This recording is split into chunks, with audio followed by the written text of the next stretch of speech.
Have you ever had everything and still felt like you had nothing, especially on the one night of the year when no one wants to be alone? High above the skyline of Valencia, in a penthouse where the walls were made of glass and silence echoed luxury, lived a man named Nicholas Arden. At 38, he was the picture of success, wealthy, handsome, constantly on the move. To the world, his life was enviable. Inherited fortune, global business ventures, and a passport filled with stamps from cities most could only dream of. But what they didn't see, what no one ever asked, was what it all cost him. Nicholas wasn't one to dwell on the past. He lived in the now. He clung to it.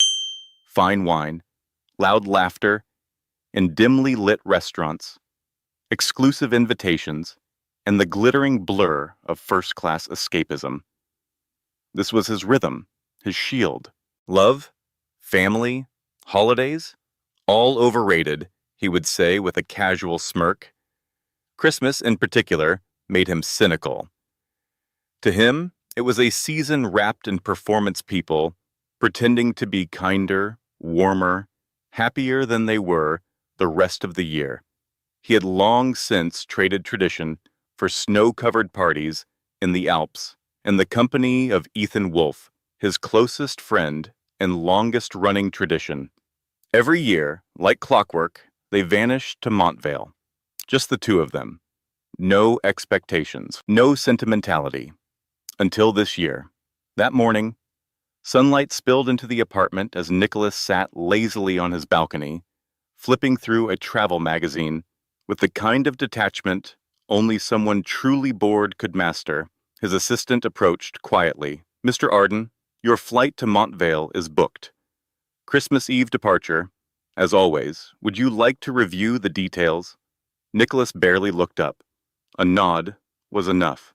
Everything was always taken care of. Except this time something felt off, though he couldn't quite name it. Later that day, his phone rang. "Ethan." There was a pause before he spoke. "Nick, about Montvale. I need to talk to you." Nicholas leaned back in his chair, phone to ear, eyebrows raised. "Talk about what? You're not canceling, are you?" A beat of silence. "I met someone. And this year, I'm staying." The words fell like ice in Nicholas's stomach. "You met someone?" His voice tried to sound amused, but it cracked, just a little. "I know it's sudden, but I think I'm in love." Nicholas let out a dry laugh, sharp and cold. "Come on, Ethan. Don't tell me you're falling for that. Love is just a beautiful word people use to dress up loneliness." But Ethan didn't argue. He didn't defend or explain. He simply said, "Maybe, but for the first time in a long time, I don't feel alone." And then he hung up. Nicholas sat in silence. The city lights flickered below, but he didn't see them. The room around him, so full of art and expensive furniture, suddenly felt hollow. Ethan wasn't just his friend. He was the last piece of something familiar, something reliable. And now, even that was slipping away. He reached for his glass, but the wine tasted like ash. Something was unraveling, and for the first time in years, Nicholas Arden wasn't sure how to stop it. Nicholas stood frozen, phone still in hand, as the light of day quietly slipped behind the skyline. The silence that followed Ethan's words wasn't just on the line, it settled into his chest like a weight. Love? It felt like such a fragile reason to break something so steady. To him, relationships had always been like ice sculptures at a party, beautiful, fleeting, destined to melt. And yet, Ethan had chosen that. For a long time, Nicholas didn't move, just stared at the distant rooftops, the glow of holiday lights in windows that weren't his. Something inside him shifted, not anger, not sadness, but a vague sense of disorientation, like the life he had curated so carefully was beginning to slip through his fingers.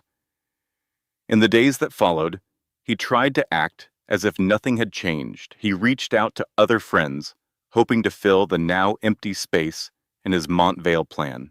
One by one, they declined family commitments, holiday travels, warm excuses wrapped in polite regret. And with every maybe, next year, something hollow inside him began to echo louder. It wasn't about Montvale anymore. It was about what it had masked. Christmas Eve arrived, and Nicholas's penthouse, usually buzzing with staff and soft music, was quiet to the point of discomfort. He had dismissed most of the household, claiming he needed solitude. Only one person remained, Elena, his longtime housekeeper. She had stayed behind in case he changed his mind about dinner. He hadn't. The meal, delivered from one of the most exclusive kitchens in the city, sat untouched beneath the golden light of the chandelier. Nicholas wandered the halls, past a tree adorned with handcrafted ornaments, imported from Italy, every detail expensive, precise, perfect. But to him, it was all hollow decor, carefully placed to impress guests he never invited. He poured himself a glass of wine, but didn't drink it. The glass stayed full, catching the shimmer of the lights as he stared at it like it might say something. He turned on the television, but every scene seemed like a parody, laughing families, crackling fireplaces, jingles about love being the greatest gift. He turned it off, hard, and finally let himself sink into the silence. It was nearly midnight when Elena gently stepped into the room, coat in hand. She looked at him with the quiet affection of someone who had watched over him for years, not as a servant, but like a mother, guarding the edges of a wounded soul. "You'll be spending Christmas alone, sir." Nicholas forced a half-smile. "By choice, Elena. I prefer it." But she didn't believe him. No one prefers being alone on a night like this. Her words weren't an accusation, just truth spoken with the kind of softness that leaves a mark. He said nothing. He wanted her to leave, but also he didn't. She reached the door, paused, and turned. There was something in her eyes that made him look up. "Why don't you come to my home?" she offered gently. "It's small, it's simple, but it's real, and it's open to you." Nicholas let out a short, dry laugh, more nervous than amused. He almost declined, almost made a comment about how ridiculous the idea was. But instead, he said nothing. Elena nodded, sensing he wasn't ready. "Think about it," she said. "No one should be alone tonight." And then, quietly, she left. The door clicked shut behind her, and Nicholas sat in a silence that no longer felt peaceful. It was loud, alive, almost suffocating. He looked around the room at the designer tree, the glittering lights, the untouched dinner, the glass still full. Everything looked beautiful. Everything felt wrong. The walls that had once made him feel powerful now felt like a gilded cage. And somewhere, beneath all the layers of wealth, routine, and practiced detachment, a quiet thought formed.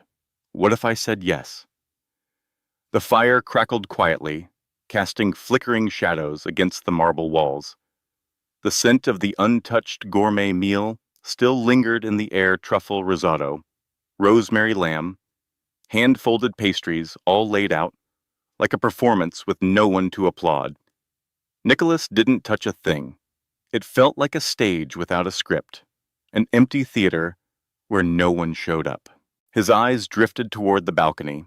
Beyond the glass, the city shimmered, and through the distant windows he could see families gathered, arms wrapped around each other, soft laughter lighting up the night. He was alone, surrounded by beauty, drowning in silence. And in that aching stillness, something in him shifted. He thought of Elena. For over a decade, she had been more than just a housekeeper. She had been a steady presence, quiet but unwavering, ever since he left London and moved to Spain to rebuild a life that, on the surface, looked flawless. But inside, it was always broken. Nicholas never liked to speak of his childhood. It was all too carefully staged, too cold. His mother, always concerned with appearances, floated through life in designer gowns and spa appointments. His father, the calculating patriarch, rarely acknowledged his children outside of business strategy. He remembered once he had rehearsed for weeks to perform in a school play. On opening night, he waited behind the curtain, eyes scanning the crowd for two familiar faces. They never came. And something in him closed that day. He learned not to expect warmth, or presence, or love. When his parents died in a car crash, Nicholas didn't mourn. He inherited their empire and left behind the remains of a family he had never truly been part of. Valencia was supposed to be a fresh start, but all it gave him was freedom laced with loneliness. Elena, though, she had been different. When he first arrived, cautious, guarded, mistrustful, she didn't push. She didn't ask much, just small, simple things, spoken with unassuming sincerity. "Did you sleep well, Mr. Nicholas? Shall I make your tea stronger today? Don't forget to eat, sir." He brushed her off. Always, but her care seeped into the spaces no one else had touched. And now, as her quiet invitation echoed in his mind, it's nothing fancy, but it's from the heart, he realized just how loud his own emptiness had become. Nicholas shook his head, trying to dismiss the thought. But the silence had teeth now. It gnawed at him room by room. He looked at the table. Fine china, polished silver, crystal glasses, everything shining, everything meaningless. He drew in a long breath. What did he have to lose? Spending Christmas in a house full of life, even if it wasn't his, might be better than being trapped in this golden solitude. His hand trembled slightly as he picked up the phone. He didn't script what he'd say. "Elena?" His voice cracked more than he expected. "Mr. Nicholas? Is something wrong? Don't leave yet. I'm coming with you." He didn't even let himself think. "Wait for me at the square, near the bus stop." There was a pause on the other end. Then her voice returned, warm and steady. "Of course, sir. I'll be waiting." Nicholas hung up, heart thudding not from nerves, but from something he hadn't felt in years. Momentum. He walked toward the dining room, methodically packing the untouched dinner into containers. He grabbed a box of Belgian chocolates he'd bought as a client gift and a few bottles of wine still unopened. Near the tree, he spotted a pile of wrapped presents meant for business associates. He picked them up too. This time, they had a different destination. Pulling on a coat, Nicholas stepped into the cold night. The air bit at his face, but he welcomed it. For once he wasn't running from something. He was heading toward something. With two gift bags in one hand and the cold night brushing against his face, Nicholas stepped into the darkness beyond the comfort of his penthouse. The winter air hit him like a jolt, sharp, bracing, but strangely welcome.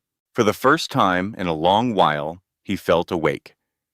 He reached the curb, slid into his car, and drove without music, letting the quiet accompany him. In just a few minutes, he saw her Elena, standing by the bus stop, clutching a small bag, bundled in a simple but elegant coat, the kind of quiet grace that never asked for attention but always deserved it. She smiled in surprise as she stepped into the car. "You really came," she said, as if still unsure whether to believe it. Nicholas offered a sheepish smile. "Yeah, me neither." They exchanged a quick glance before Elena pointed to the road. Straight ahead. As they drove through quiet city streets, the world outside faded into a blur of glowing streetlights and scattered snowflakes. Elena talked softly about her home, how her daughter, Clara, had decorated everything, planned the food, set up small games. "She's a natural at making people feel at home," Elena said, with a proud, motherly smile. Nicholas listened, but a part of him was drifting. Something about this invitation, this simplicity, was already cracking through the shell he'd spent years building. About 20 minutes later, they turned down a modest street and pulled up to a small house glowing with soft, flickering Christmas lights. The windows were slightly fogged from the warmth inside, and through the ajar front door, the faint aroma of cinnamon and roasted vegetables met him like a memory he'd never actually lived. Elena turned to him. "Welcome, Mr. Nicholas." Her voice held no formality, just warmth and pride. Nicholas paused at the door, taking in the moment. Then he stepped inside. The house wrapped around him instantly, not with grandeur, but with life. Voices layered over each other in the living room. Laughter. Someone clinked dishes in the kitchen. And in the background, a familiar old Christmas tune played from a radio that didn't quite catch the signal. He looked around, disoriented, but oddly at peace. And then he saw her. In the center of the living room stood a young woman, hands full of paper-wrapped parcels. She turned as she heard them arrive, and for a moment, Nicholas forgot the weight he'd been carrying. Clara. The lights danced across her face, soft, calm, effortlessly beautiful. Her hair was pinned up in a loose bun, and her eyes lit up not with glamour, but with something genuine. "Oh," she smiled, walking toward him. "So you're the mysterious Mr. Nicholas. My mother talks about you like you're half ghost, half legend." Her voice was light, teasing, but welcoming. Nicholas managed a laugh. "And you must be Clara. I've heard only the good things." She extended her hand, confident, kind. "We're a little messy here," she said, "but we do Christmas our own way." "Hope that's okay." He took her hand, surprised by its warmth. Honestly, messy sounds perfect. The house wasn't large, and nothing about it was polished or expensive. But it was rich in other ways: handmade decorations, strung with care, mismatched candles glowing on the table, a tree that leaned slightly to one side but wore its colored lights like a crown. Nicholas stood in the middle of it all, unsure of where to place his hands, his feet, his heart. But then Clara laughed just once, and he suddenly knew. He was exactly where he was supposed to be. While Elena slipped into the kitchen to finish preparing dinner, Nicholas remained in the living room, now filled with joyful movement. Clara's younger siblings darted around the small space, laughing, chasing each other with handmade paper crowns and folded stars. Their laughter didn't echo, it filled the room. Nicholas stood still, taking it in. There was no curated playlist, no expensive decorations, no stage lighting, and yet, somehow, everything here felt alive. Clara watched the scene with quiet fondness, a soft smile tracing her lips. There was tenderness in her eyes, but also something else, a quiet strength, the kind carried by those who hold the center of things without ever asking for recognition. "You have a beautiful family," Nicholas said quietly, almost as if he were afraid of breaking the moment. Clara looked over, her smile widening. "They're loud and chaotic, but they're everything to me. I wouldn't trade a single moment of this." "You organize all of it?" She nodded. "Mostly. My mother's the heart of the home, but I like to help shape the memories. I think Christmas becomes magical when you build it with your hands, when it's imperfect, but intentional." Nicholas didn't respond, but those words clung to him like a gentle wind. Imperfect, but intentional. They were so far from his world, yet they made something in him settle. Soon after, everyone gathered around a small wooden table, worn by time but polished with care. Nicholas was introduced like an old friend, not a guest. The children spoke over one another. Elena gently attempted to manage the noise, and Clara floated through it all like a conductor with a patient rhythm. When dinner ended, Claire brought out a deck of well-loved cards. "Okay," she grinned, "family tradition. One question each. No lies, no dodging." Nicholas chuckled, unsure. But by the third round, he was laughing more than he had in months. And then it was his turn. A small voice asked from across the table, "Do you have a big family, Mr. Nicholas?" The laughter paused. His smile faltered. Clara looked at him, not with pressure, but curiosity, openness. "No," he said simply, quietly. "Not anymore. Things were complicated." There was a beat of silence, but no judgment. Clara just leaned forward slightly and smiled, her voice gentle. "Well, you've got a family for tonight. Fair warning, though, we talk too much, eat too fast, and hug without asking permission."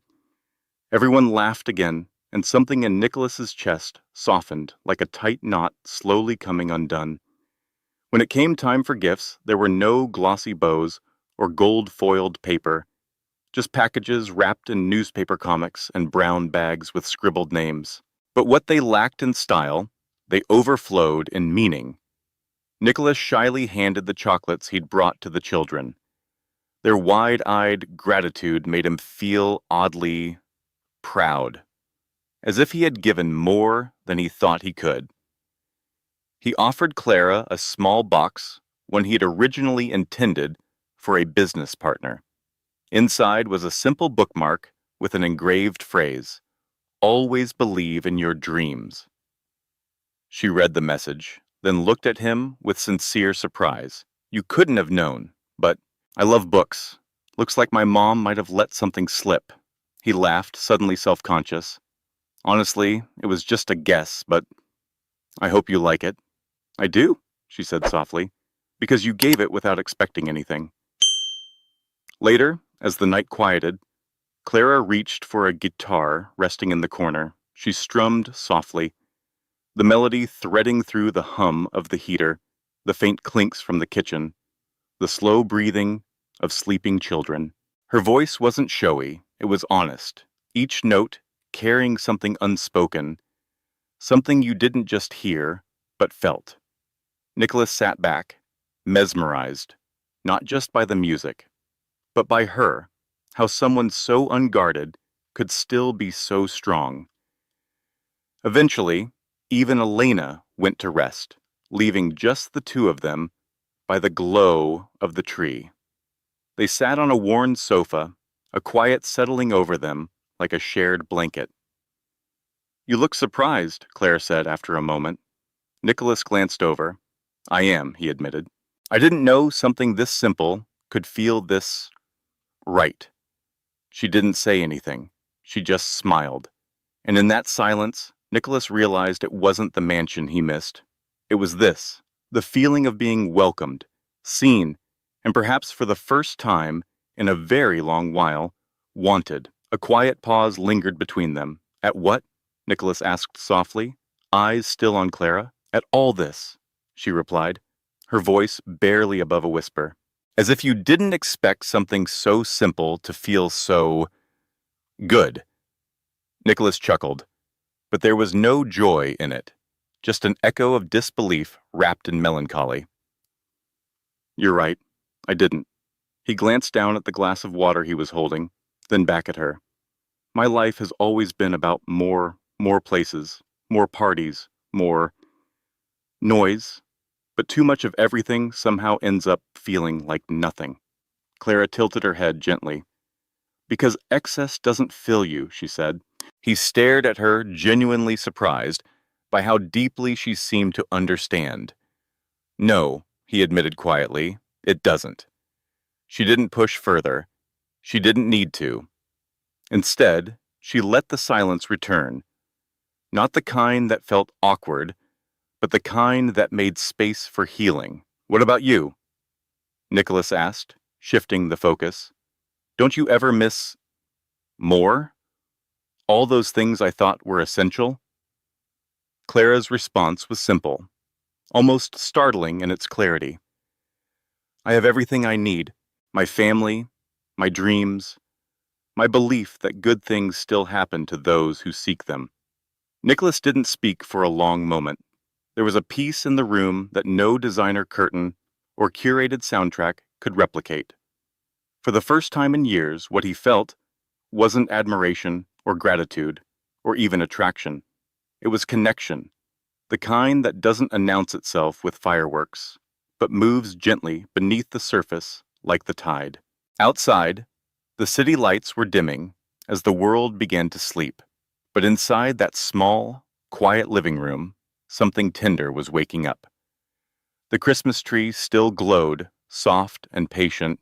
Clara sat barefoot, curled up with a mug of tea she had made just moments earlier. Nicholas sat beside her, still holding his water like an anchor. Anchor, though he'd long forgotten it. Her voice broke the hush, playful but edged with something real. "Have you always been this distant?" He let out a soft laugh. "I wouldn't call it distance. Maybe defense. When you've lost enough, letting go of things feels like the only way to stay upright." She didn't look away. Lost what? Nicholas hesitated.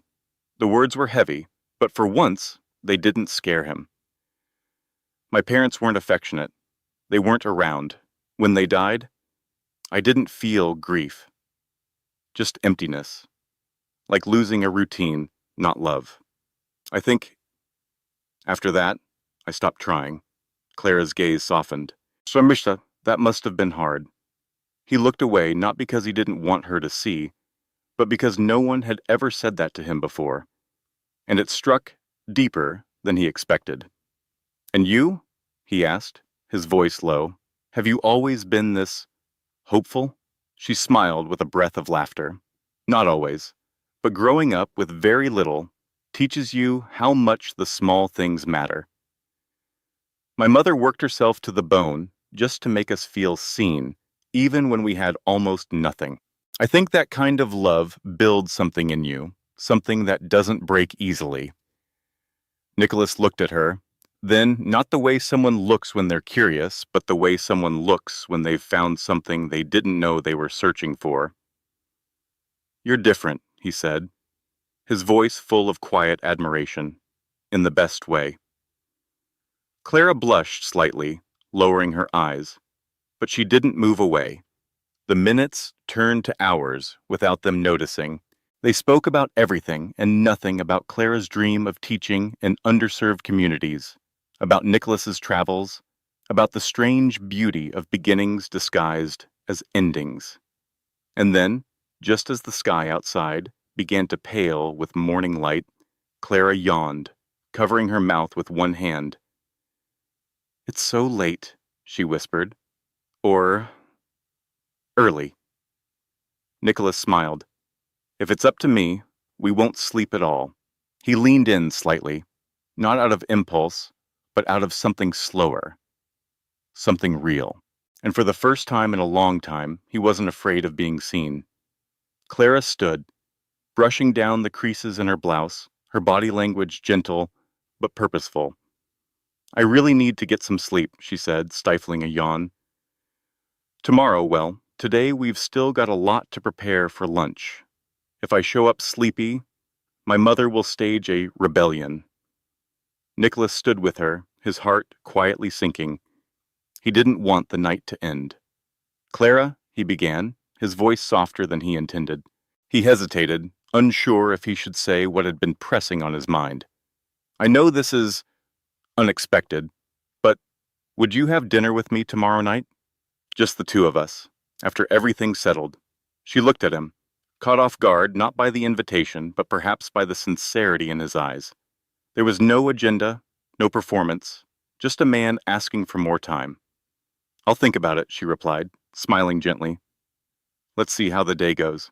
"I'll take that as a yes," he said, trying to sound confident, though his heart betrayed a flicker of nervous hope. Clara disappeared down the hallway, leaving Nicholas alone once more beneath the soft fading lights of the Christmas tree. He sat back down, but everything felt different now. Something had shifted in him, and this time, it wasn't passing. It was quiet, but deep, and it wasn't something he could ignore. Later that afternoon, after the final dishes had been cleared, the gifts tucked away, and laughter still lingered faintly in the corners of Elena's home, Clara finally gave her answer. She met Nicholas outside, her coat cinched tightly around her waist, and simply said, "Yes, dinner sounds nice." He smiled, more grateful than he let on. Nicholas took her to a little restaurant he'd discovered a few days earlier, tucked away on a quiet corner, far from the noise of the city. It was nothing like the luxury spots he usually frequented. The lighting was warm, the chairs didn't match, and the walls were filled with framed photos of strangers' memories. And yet, it was perfect. Clara looked around, then back at him. "You surprise me," she said, her tone playful but honest. "How so?" "You just don't seem like someone who would be comfortable in a place like this." Nicholas raised a brow, smirking. "Maybe you don't know me as well as you think." "Maybe I don't," she admitted, her smile softening him again. Over dinner, the conversation flowed as naturally as the night before. Clara spoke about her plans to finish her degree, her dream of teaching kids in underserved neighborhoods. Her voice sparkled not with ambition, but with purpose. Nicholas listened fully, and for once he didn't think about what to say next or how he looked doing it. He was just there. "What about you?" Clara asked. "What's your dream, Nicholas?" He laughed quietly, but there was no amusement in it, just honesty wrapped in weariness. "I don't know if I have one. I think I've spent so long chasing things, titles, cities, people I thought mattered, that I never really asked myself what actually does." Clara looked at him for a long moment, then said softly, "Maybe it's time to find out."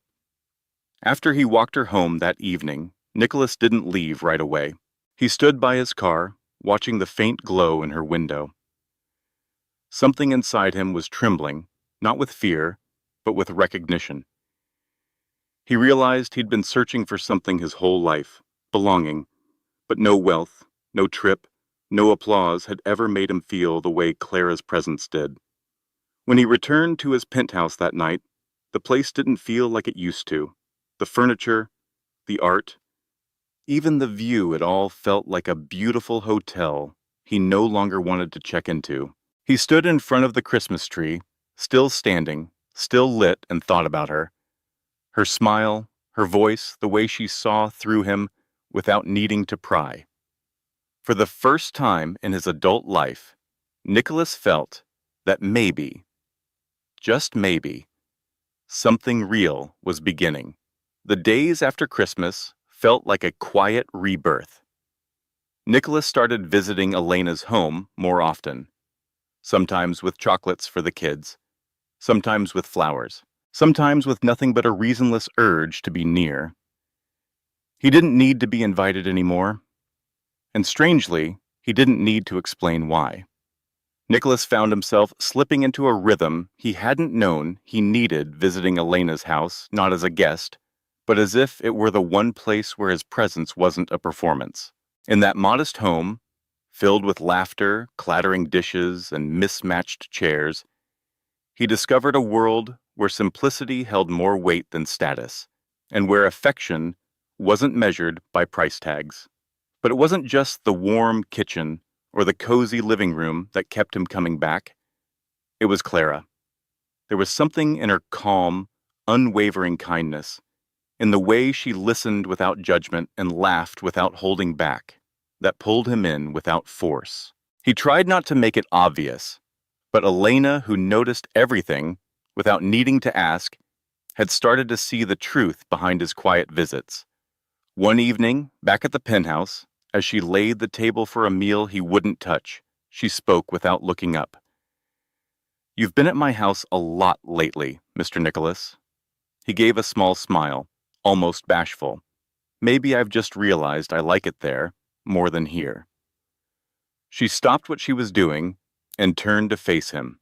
Her expression was gentle, but laced with the concern of someone who loved quietly, like a mother does. "And Clara?" she asked, carefully. "You know she's not like the people you're used to. Her heart, it's pure. I hope you'll be careful with it." Nicholas didn't respond right away. For a man who once thrived on charm and detachment, he was surprised by how much those words mattered. "Elena," he said, his voice unusually steady, "I can't promise I'll always get it right. But I can promise you this, I would never hurt her." And he meant it. As the weeks passed, Nicholas became part of their daily life in ways neither of them expected. He helped wash dishes, learned to play card games with the younger kids, and lose with grace, and even carried shopping bags back from the market with Elena, joking that it was good for balance. He never imagined himself doing these things, and yet none of it felt small. It felt right, Clara noticed. She saw the way he leaned in during conversations, how he offered to sweep the porch without being asked, how he sat on the floor with her siblings like it was the most natural thing in the world.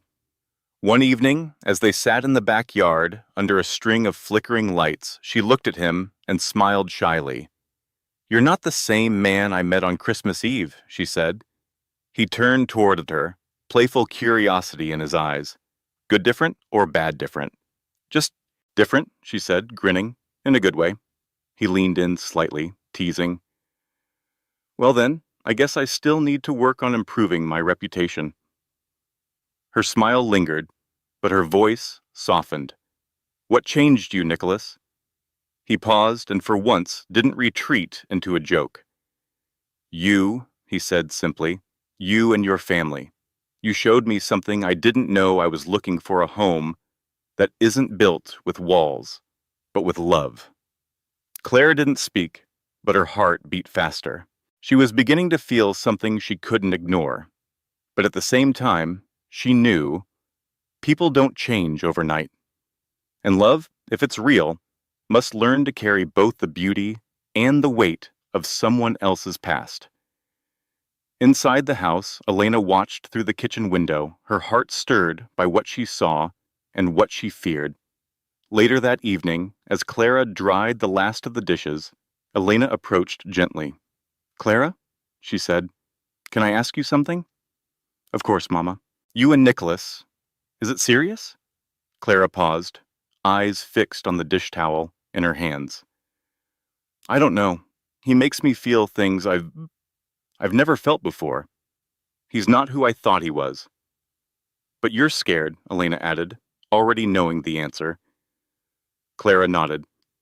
"He comes from another world, Mama, a world I don't belong to." Elena placed a hand on her daughter's shoulder, her gaze steady, but laced with worry. "I just want you to be happy, but I also want you to be safe. Men like him, they carry storms behind quiet eyes." Clara didn't answer, but her silence spoke of a love blooming in uncertain soil, beautiful, yes, but also fragile. Elena's words lingered in Clara's heart like an echo that wouldn't fade. She didn't want to believe that love could be that fragile, but her mother's voice had a way of stitching itself into her thoughts. Still, when Nicholas showed up a few mornings later, earlier than usual, carrying a small bouquet of white lilies, Clara couldn't help but smile. The shyness in her eyes spoke louder than words. She wasn't sure what this was becoming.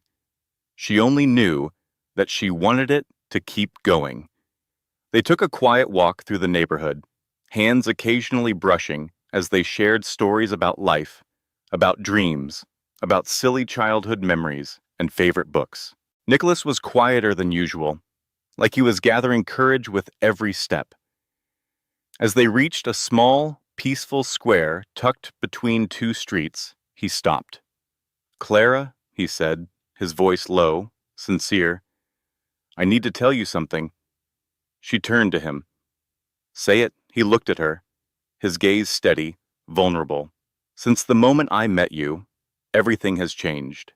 You make me want to be someone I'm proud of, someone who deserves someone like you." Tears welled in Claire's eyes, uninvited but welcome. She didn't speak because some moments are too full for words. Nicholas stepped closer. There was no rush, no performance, just a quiet step into something real. He kissed her, gently, fully, and in that soft, lingering touch, something inside both of them shifted. When they pulled away, the world hadn't changed, but they had. The days that followed were unlike any Nicholas had known before. He stopped showing up at the parties that once made up his calendar. The glitter, the noise, the approval, it all felt distant now. Instead, he spent time at Elena's house, helping Clara's siblings with their homework, laughing in the kitchen, or just being present.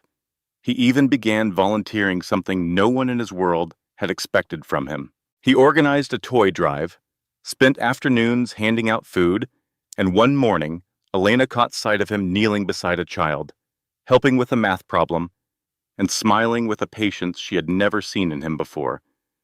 "You've changed, Mr. Nicholas," she said gently, as he rose to grab a glass of water. "Changed how?" he asked with a grin. "You look more human." He didn't reply, but his smile said everything. And yet, the differences between their worlds weren't gone. They just hadn't spoken their names yet. One evening, as Nicholas and Clara sat together in the living room, his phone rang. He glanced at it. A name flashed on the screen. David. He declined the call without hesitation, but Clara noticed the flicker in his eyes. "Do you miss it?" she asked quietly. "Your old life?" Nicholas opened his mouth, then closed it. "Let's talk about something else," he said, forcing a small smile. Clara didn't push, but she knew some parts of him were still caught between the man he was and the man he was becoming. The next morning, his penthouse was quieter than usual. He sat near the window, sunlight pouring across the pages of the book Clara had lent him, her favorite one, the one about second chances. Then the phone rang again. "David." Nicholas hesitated, then finally answered. "Marcus, finally, I've been trying to reach you." David's voice came in fast, slightly frayed. "It's over. With Mariana, turns out, love isn't as magical as everyone claims. Christmas Eve was nice, but honestly, it wasn't us. Aspen was always better." Nicholas listened, silent. "Let's fix this, man," David continued. "New Year's Eve, just like the old days. Wild parties, no strings, no drama, just you and me the way it always was." Nicholas closed his eyes, his grip tightening on the phone. He could almost hear the beat of old music, feel the rush of champagne, the hollow echo of being the center of everything and nothing. "I'm not going, David," he said softly. There was silence on the other end. "This year, it's different." On the other end of the line, David laughed, but the sound carried more disbelief than amusement. "You're joking, right?" he said, incredulous. "That's what this is? Payback because I bailed on Christmas?" Nicholas's voice was calm, steady. "It's not revenge, David. It's just... things have changed. Since Christmas Eve, since I sat alone in that house, something shifted in me. I'm not that man anymore." There was a pause. Heavy, sharp. David's reply came, laced with skepticism. "Changed how?" "Come on, Nicholas. What are you even talking about?" "It's complicated," Nicholas replied. "We can talk more another time. But Aspen? That version of life? It's not for me. Not now. Maybe not ever." David mumbled something Nicholas couldn't quite catch, then abruptly hung up. The silence in the room afterward wasn't empty. It was thick with finality. But Nicholas had a quiet feeling. This wasn't over. The next day, Nicholas was in the kitchen with Elena, casually helping her draft a shopping list for the New Year's lunch. He moved easily through the chatsforum, joking about groceries and asking thoughtful questions about Claire's plans for university. It felt natural now, this kind of life. Unpolished, but real. He was mid-sentence when the doorbell rang. "I'll get it," he said, already on his way. He opened the door and froze.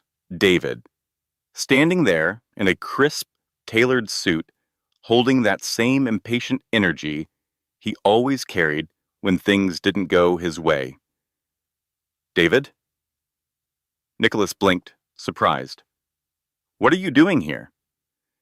I figured I'd stop by, David said, stepping inside without invitation, because whatever you were saying on the phone sounded like absolute nonsense. Nicholas closed the door behind him, jaw tight. I told you, I'm not interested in that life anymore. I'm not here to talk about Aspen, David cut in, his voice sharp. I'm here because you're not you, and I want to know what the hell is going on.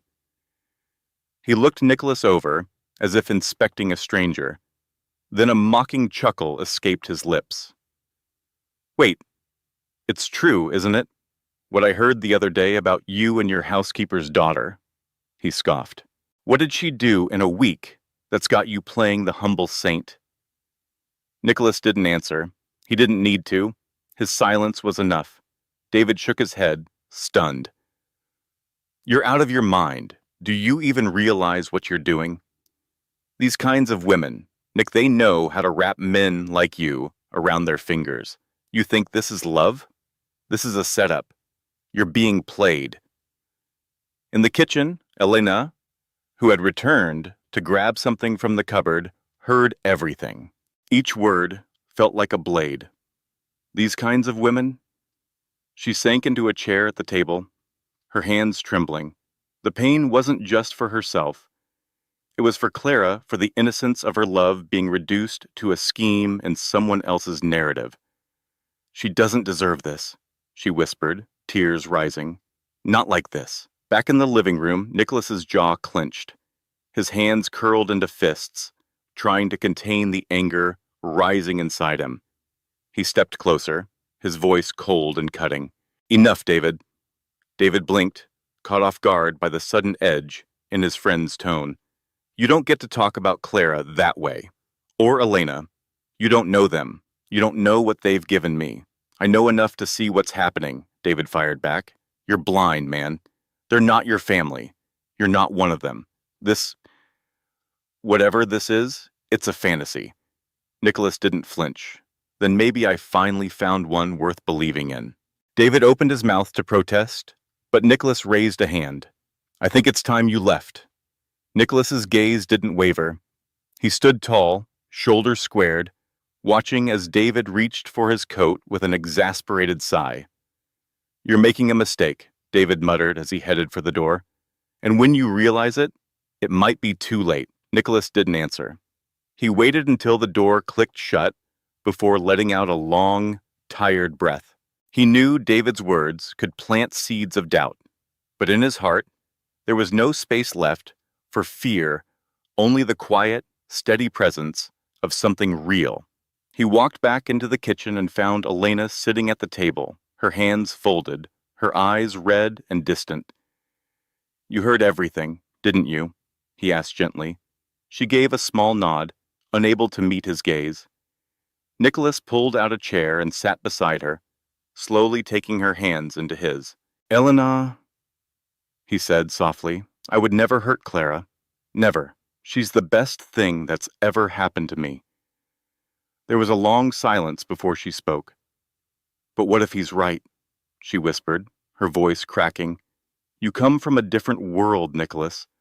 And people talk. People judge. I just want to protect my daughter. I understand, he replied, his tone tender, honest. But please, trust me, I'm not playing with her heart. For the first time in my life, I feel like I'm exactly where I'm meant to be here. With Clara. With you. Elena looked at him, her eyes searching his face for any sign of pretense. What she found instead was sincerity, raw and unguarded. After a moment, she gave a slight nod, but the worry didn't leave her face. As Elena returned to her chores, Nicholas remained in the kitchen, staring out the window as a soft dusk settled over the city. He knew what he felt for Clara was real, but he also knew love alone wouldn't be enough. He would need strength, patience, and courage to prove himself, not just to others, but to himself. And now a new question haunted him. Did Clara believe in him enough to stand by his side? even when the world didn't. That evening, the penthouse was quieter than usual. Elena had gone home early. Nicholas sat alone in the fading light, replaying the conversation over and over in his mind. His phone lit up. It was a message from Clara. "Is everything okay? My mom seemed distant when she got home." He stared at the screen, feeling a heaviness he couldn't quite shake. Clara deserved the truth, but the words didn't feel ready. Not yet. Not tonight. "Yes, everything's all right. We'll talk tomorrow," he typed. And then he put the phone down, unsure whether he was protecting her or avoiding something too painful to name. The next morning, Nicholas woke early. He knew what he had to do. No more waiting. No more unspoken doubts. He gathered a few pastries from a cafe near the plaza, fresh bread, sweets Clara loved, and drove to Elena's house, parking on the street like always. Elena greeted him with a faint smile, polite but subdued. There was a distance in her eyes that hadn't been there before. "She's inside," she said, gesturing toward the living room. Nicholas walked in slowly. Clara was on the couch, curled up with a book. She looked up, surprised, but her smile was warm, sincere. "You're early," she said, wrapping her arms around him. "I needed to see you," he whispered, holding her a little longer than usual. She pulled him gently down beside her. "What happened?" He drew in a breath, steady. "Yesterday, David came to my house," he began. "He said some things that hurt. He told me us wasn't real, that you and Elena were using me, that it was all a game." Clara froze. Her smile vanished. She stood up, slowly pacing the room, the book forgotten on the table. "And what did you say?" she asked, her voice quiet but wounded. Nicholas stood too.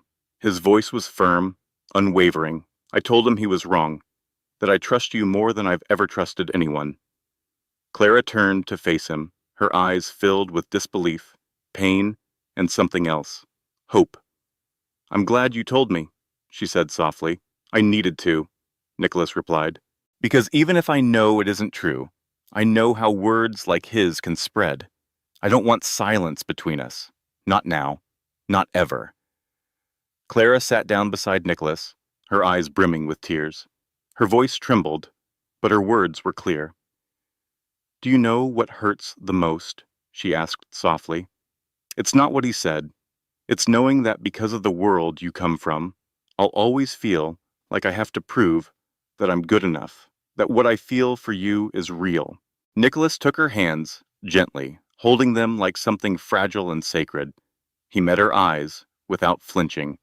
"You don't have to prove anything, Clara. Not to David, not to the world, and certainly not to me. I see you. I know who you are." Clara let out a quiet sob, but her lips curved into a faint, trembling smile. "It's hard, Nicholas," she said, "but I want to face it. With you." In the kitchen, Elena stood still. Her hands paused over a bowl she hadn't touched. She had heard every word. Clara's pain echoed her own, deep from years ago, years of closed doors and judgment passed too easily, too often, for being a woman, for being poor, for being a single mother. She knew exactly how the world worked.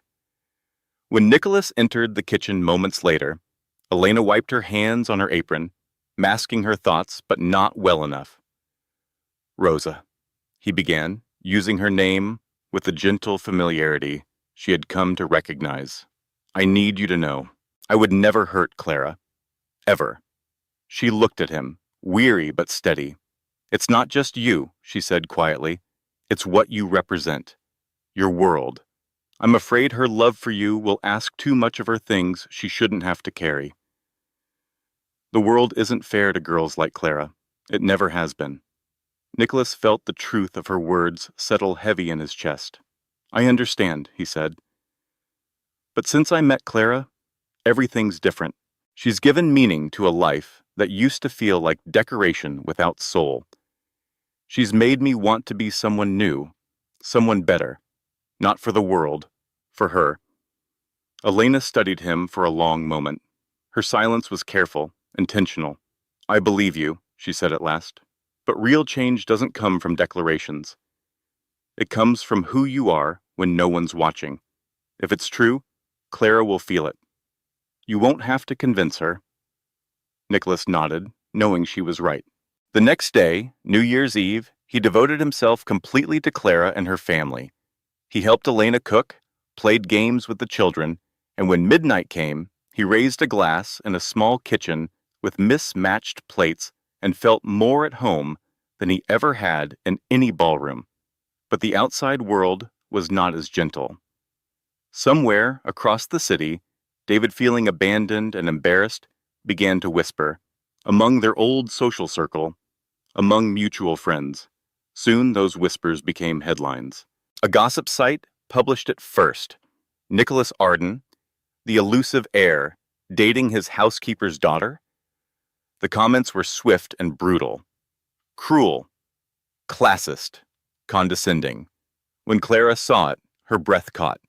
The girl who never asked for attention was now being dissected by strangers. Elena didn't speak, but the sadness in her eyes spoke volumes. Nicholas saw the pain, saw the storm he had dragged them into, and he knew he had to act, quickly, decisively. That night, standing before the mirror in his penthouse, Nicholas barely recognized the man staring back. He was torn between the life he had built and the love that was slowly, painfully rebuilding him. He knew the road ahead wouldn't be easy, that the questions would keep coming, that the eyes would keep watching, that the doubts, both his and theirs, would linger in the corners. But he also knew one thing with absolute clarity: he would fight for Clara, whatever it took. Because this love, this quiet, fierce, imperfect love, was the only thing that had ever felt real. Clara sat curled up on the sofa, phone in hand, eyes heavy from scrolling through cruel words that echoed her deepest fears. She's after his money. That Maid's daughter planned this from the start. What a fairy tale scam. Each comment was like a small cut to the heart. "Clara," Elena whispered, sitting beside her, gently holding her hand, "you need to stop reading those things. They don't know you. They don't know us." Clara's voice was quiet, but cracked with sorrow. "But what if they're right, Mom? I don't belong in his world. I only wanted to love him. But maybe that will never be enough." Elena took a deep breath and squeezed her daughter's hand tighter.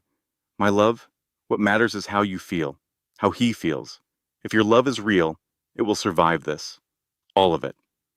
Clara nodded, but the pain didn't ease. Loving Nicholas had been the most beautiful thing that had ever happened to her, but suddenly, it felt like it came at too high a cost.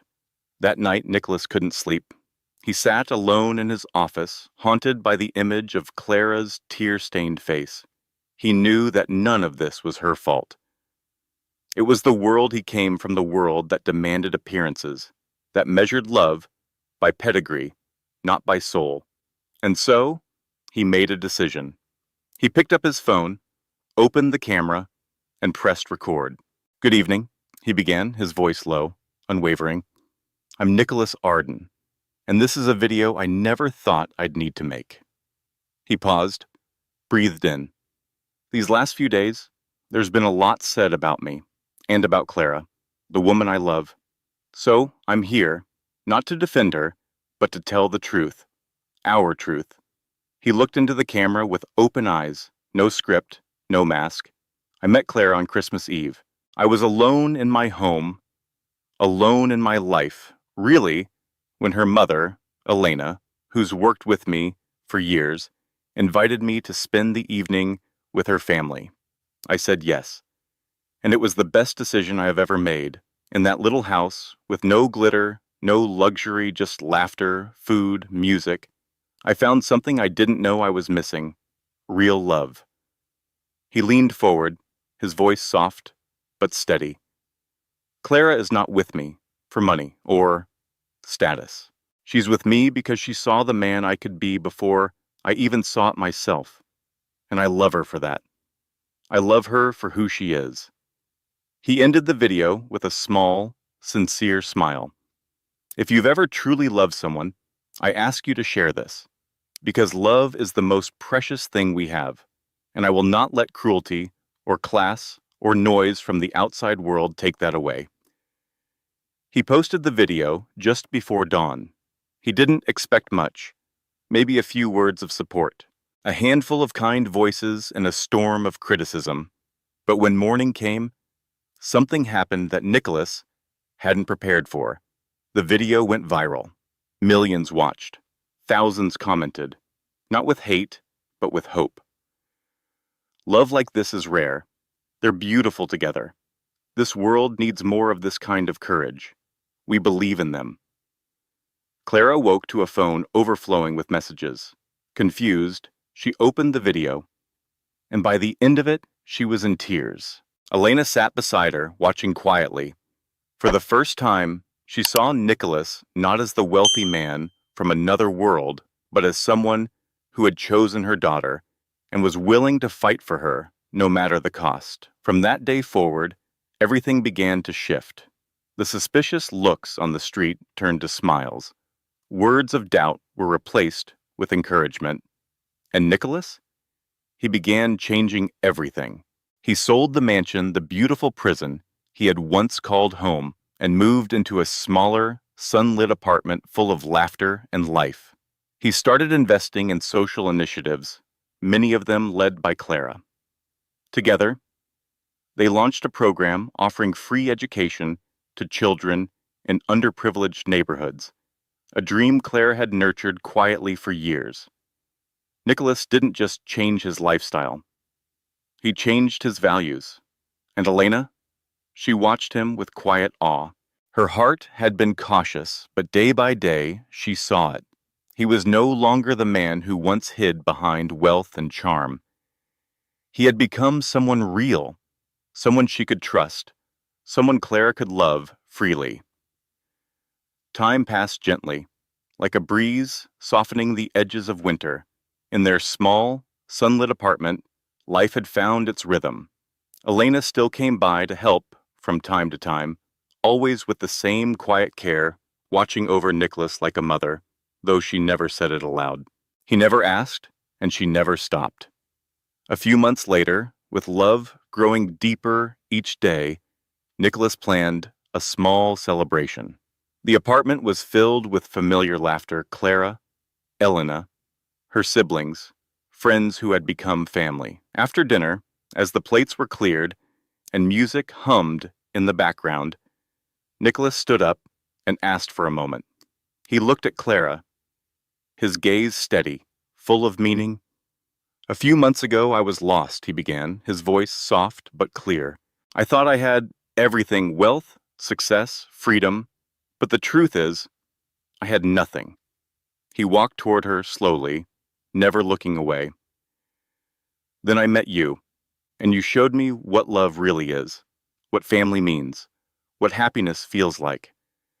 He dropped to one knee, pulled a small velvet box from his pocket, and opened it with hands that no longer shook from uncertainty, but from hope. Clara gasped, hands rising to her face as her eyes filled with tears. "Clara," he said gently, "will you spend the rest of your life with me?" She couldn't speak at first, but her eyes said everything. Then, through the tears and the trembling, came the word that changed everything: yes. The room erupted with applause and laughter, joy echoing off every wall. And in the corner, Elena turned away for a moment, wiping tears she wasn't ashamed to cry. In the months that followed, Nicholas and Clara were married in a small ceremony under the open sky. There were no red carpets or press releases, just flowers picked by her siblings, music from local friends, and vows whispered between two souls who had truly found each other. Their life was not built on extravagance, but on kindness, on shared mornings, community work, and dreams stitched together from love. That night, as they danced under the stars, Clara leaned close and whispered, "I never imagined my life could be like this. You gave me everything." Nicholas smiled, holding her tighter, his eyes gleaming. "No, Clara. You gave me everything. And now we have everything together." Their love had faced prejudice. It had stood against judgment. It had endured the weight of two different worlds. And in the end, it had prevailed. Because love, when it's real, when it's patient, when it's brave, doesn't need to shout to be strong. It just needs two people who refuse to let go. Thank you for staying with us through this journey. If this story touched your heart, let it stay with you a little while longer. Let it remind you that love, in its truest form, isn't measured by where you come from, but by where you're willing to go together. We wish you a season filled with peace, kindness, and the kind of love that heals. Merry Christmas, full of warmth, light, and second chances. We'll see you in the next story.